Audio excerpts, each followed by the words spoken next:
बहन असीर शब्बीर को दावत खिताबत देते हैं कि वह आए और कब्र की मंजिल पर अपनी तकरीर पेश करें।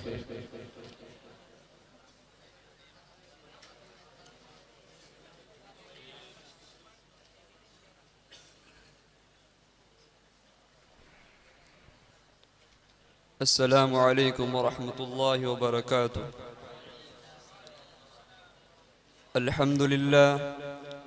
अल्हम्दुलिल्लाह नहमदुहु व नसल्ली अला रसूलिहिल करीम।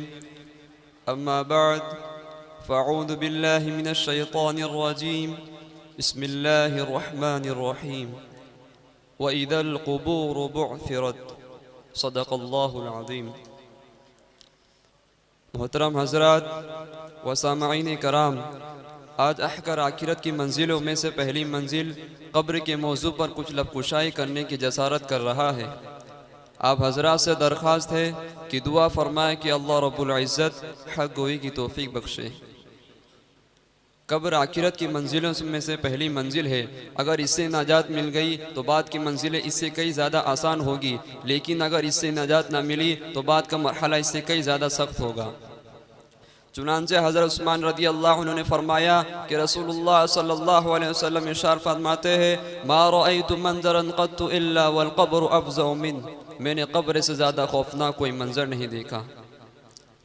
मोहतरम दोस्तों, कोई दिन ऐसा नहीं गुजरता कि कब्र ये ना कहती हो कि मैं तन्हाई का घर हूँ, मैं मिट्टी का घर हूँ, मैं कीड़े मकोड़ों का घर हूँ। जब बंदा मोमिन कब्र में दफन किया जाता है तो कब्र उससे कहती है कि तेरा आना मुबारक हो। जो लोग मेरी पुष्प पर चलते थे उनमें से तू मेरे नज़दीक सबसे ज़्यादा महबूब था।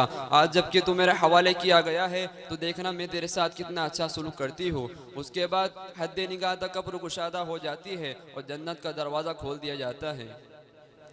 लेकिन जब फासी हुआ फाजिर या काफिर बंदा कब्र में दफन किया जाता है तो कब्र उससे कहती है कि तेरा आना ना मुबारक हो। जो लोग मेरी पुष्प पर चलते थे उनमें से तू मेरे नज़दीक सबसे ज़्यादा मबगूस था। आज जबकि तू मेरे हवाले किया गया है तो देखना मैं तुझे किस तरह सदा देती हूँ।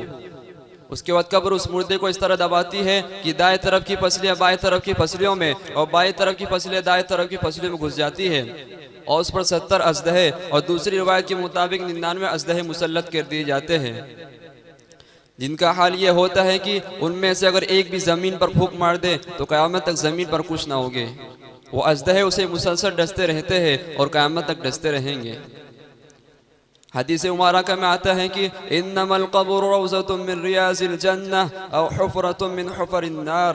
कब्र जन्नत के बागों में से एक बाग है या दोज़ख के गढ़ों में से एक गढ़ा है। यानी नेक बंदों के लिए कब्र जन्नत का बाग बन जाती है और बदकारों के लिए दोज़ख का गढ़ा। अभी इंसान पर इख्तियार है कि अपने कब्र को जन्नत का बाग बनाना चाहते हैं या दोज़ख का गढ़ा।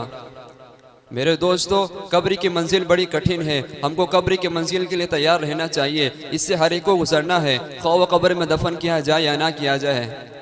बहरहाल सवाल व जवाब और अज़ाब व सवाब के मराहिल हर एक पर आएंगे, कोई उससे बच नहीं सकता। हम अपने अजीज़ों को अपने हाथों से दफन करते हैं, अपने रिश्तेदारों को अपने हाथों से गुस्ल देकर, कफन पहनाकर, नमाज जनाजा पढ़कर उनकी आखिरी आरामगाह तक ले जाते हैं और मनु मिट्टी के नीचे दफन कर देते हैं और फिर पलट कर पूछते भी नहीं कि तुम्हारा क्या हाल है, तुम पर क्या गुजरी। रसूलुल्लाह सल्लल्लाहु अलैहि वसल्लम इरशाद फरमाते हैं, यतबउल मय्यित सलासा फयरजु इस्नान व यबqa मअहु वाहिद यतबउहु अहलुहु व मालुहु व अमलुहु फयरजु अहलुहु व मालुहु व यबqa अमलुहु। मैयत के पीछे 3 चीज़ें जाती हैं, उनमें से 2 लौट कर वापस आती है और एक उसके साथ रह जाती है। उसके पीछे उसके रिश्तेदार, उसका माल, उसका अमल जाता है। रिश्तेदार और माल वापस आ जाते हैं लेकिन अमल उसके साथ रह जाता है। किसी शायर ने क्या खूब कहा है, जिंदगी भर की मोहब्बत का ये सिला दे गए, जिंदगी भर की मोहब्बत का ये सिला दे गए, दोस्त अहबाब आकर मुझे मिट्टी दे गए।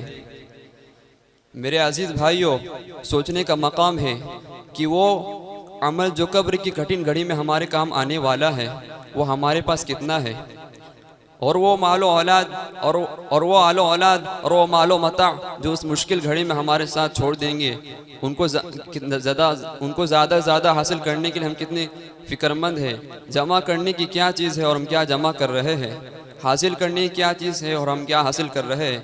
इन्हीं चंद बातों में अपनी तकरीर को ख़त्म करता हूँ। आखिर दावाना अनिल हम्दुलिल्लाहि रब्बिल आलमीन।